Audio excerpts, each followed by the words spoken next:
নমস্কাৰ মুহূৰ্তত লৈ আহিছোঁ 2024-25 বৰ্ষত মেট্ৰিক পৰীক্ষা দিবলগীয়া ছাত্ৰ ছাত্ৰীসকলৰ বাবে এটা অতিকৈ গুৰুত্বপূৰ্ণ খবৰ কিয়নো 2025 বৰ্ষত হাইস্কুল শিক্ষান্ত পৰীক্ষা কিদৰে অনুষ্ঠিত কৰিব সেৱাই তাৰ সম্পৰ্কত গুৰুত্বপূৰ্ণ মন্তব্য আগবঢ়াইছে গুৰুত্বপূৰ্ণ ঘোষণা কৰিছে ৰাজ্যৰ শিক্ষামন্ত্ৰী ডক্টৰ ৰণোজ পেগুৱে কিদৰে অনুষ্ঠিত হ'ব 2025ৰ মেট্ৰিক পৰীক্ষা অনুষ্ঠিত কৰাক লৈ ৰাজ্যৰ শিক্ষামন্ত্ৰী ডক্টৰ ৰণোজ পেগুৰ ডাঙৰ ঘোষণা মেট্ৰিক পৰীক্ষা দিবলগীয়া লাখ লাখ ছাত্ৰ ছাত্ৰীৰ বাবে এটা জৰুৰী খবৰ আহি পৰিছে কিদৰে অনুষ্ঠিত হ'ব এইবাৰৰ মেট্ৰিক পৰীক্ষা হাইস্কুল শিক্ষান্ত পৰীক্ষা কিদৰে অনুষ্ঠিত হ'ব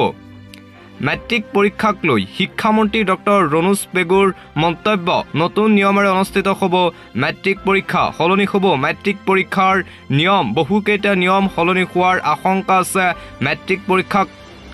কি নতুন নিয়ম থাকিব এইবাৰ মেট্ৰিক পৰীক্ষাত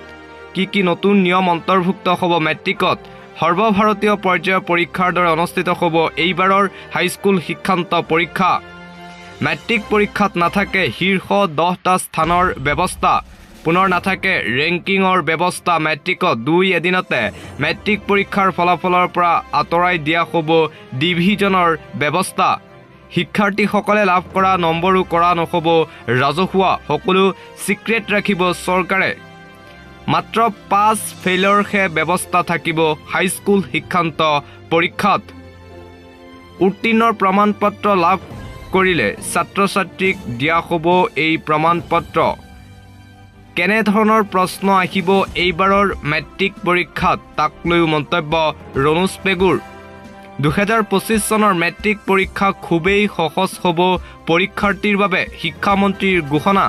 2023-24 চনৰ প্ৰশ্নকাকতৰ প্ৰশ্ন আহিব 2025 চনৰ মেট্ৰিক পৰীক্ষাত 2025 চনৰ মেট্ৰিক পৰীক্ষাক লৈ শিক্ষামন্ত্ৰী ডক্টৰ ৰণোজ পেগুৰ এইসমূহ ডাঙৰ ঘোষণা আজি সংবাদ মেলযোগে ঘোষণা কৰে ৰাজ্যৰ শিক্ষামন্ত্ৰী ডক্টৰ ৰণোজ পেগুৱে বহু জল্পনা কল্পনা চলি আছিল যে কিদৰে অনুষ্ঠিত হ'ব 2025ৰ হাইস্কুল শিক্ষান্ত পৰীক্ষা লাখ লাখ পৰীক্ষাৰ্থীসকল চিন্তাত আছিল কিয়নো মেট্ৰিক পৰীক্ষাক লৈ কোনো ধৰণৰ জাননী এতিয়ালৈকে প্ৰকাশ কৰা নাই সেৱাৰ ফালৰ পৰা কিন্তু আজি শিক্ষামন্ত্ৰী ডক্টৰ ৰণোজ পেগুৱে সংবাদ মাধ্যমৰ আগত মন্তব্য কৰি কয় যে মেট্ৰিক পৰীক্ষা অতি সহজ হ'ব এবাৰ মেট্ৰিক পৰীক্ষাক লৈ শিক্ষামন্ত্ৰীৰ ডাঙৰ ঘোষণা সলনি হ'ব মেট্ৰিক পৰীক্ষাৰ বহুকেইটা নিয়ম কি নতুন নিয়ম থাকিব এইবাৰৰ মেট্ৰিক পৰীক্ষা তাক লৈ প্ৰতিক্ৰিয়া প্ৰকাশ শিক্ষামন্ত্ৰীৰ সৰ্বভাৰতীয় পৰ্যায়ৰ পৰীক্ষাৰ দৰে অনুষ্ঠিত হ'ব এইবাৰৰ হাইস্কুল শিক্ষান্ত পৰীক্ষা মেট্ৰিক পৰীক্ষাত নাথাকে শীৰ্ষ 10টা স্থানৰ ব্যৱস্থা 2 এদিনতে মেট্ৰিক পৰীক্ষাৰ ফলাফলৰ পৰা আঁতৰাই দিয়া হ'ব ডিভিজন ব্যৱস্থা শিক্ষাৰ্থীসকলে লাভ কৰা নম্বৰো কৰা নহ'ব ৰাজহুৱা মাত্ৰ 5 ফেইলৰহে ব্যৱস্থা থাকিব এইবাৰৰ মেট্ৰিক পৰীক্ষাত উত্তীৰ্ণৰ প্ৰমাণপত্ৰ লাভ ছাত্ৰ ছাত্ৰীয়ে লাভ কৰিব কেৱল ডিজি লকাৰত কেনে ধৰণৰ প্ৰশ্ন আহিব এইবাৰৰ মেট্ৰিক পৰীক্ষাত তাক লৈ মন্তব্য প্ৰকাশ ৰণোজ পেগুৰ 2025 চনৰ মেট্ৰিক পৰীক্ষা খুবেই সহজ হ'ব পৰীক্ষাৰ্থীৰ বাবে 2023-24 চনৰ প্ৰশ্নকাকতৰ প্ৰশ্ন আহিব 2025ৰ মেট্ৰিক পৰীক্ষাত 2025 চনৰ মেট্ৰিক পৰীক্ষাক লৈ শিক্ষামন্ত্ৰী ডক্টৰ ৰণোজ পেগুৰ বহুকেইটা ডাঙৰ ঘোষণা